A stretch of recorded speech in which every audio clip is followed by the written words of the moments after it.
Alam mo, kapag bumalik ako sa mga alaalang pagkabata ko sa probinsya, parang kahapon lang ang lahat.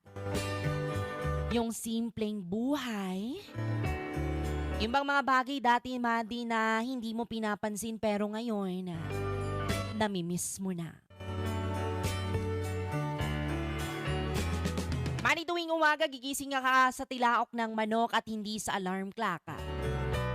Tapos paglabas pa ng bahay mo ay mararamdaman mo agad ang labigan ng simoy ng hangin at amoy na amoy mo ang halimuyak ng mga bulaklak at damo na basa dahil sa hamog.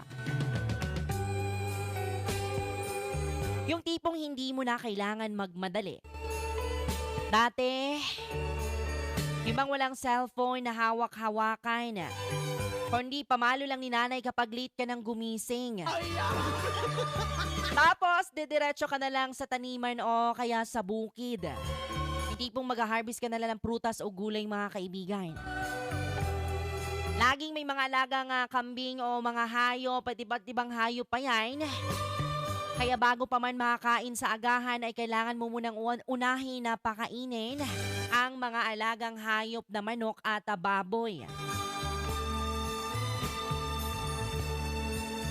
Mga Madi, ang saya ng laro namin noon.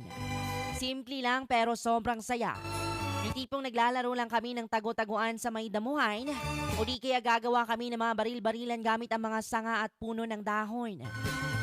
Di na kailangan ng gadgets noon, mga kaibigan, kasi sapat na ang kalikasan para mag-enjoy ka.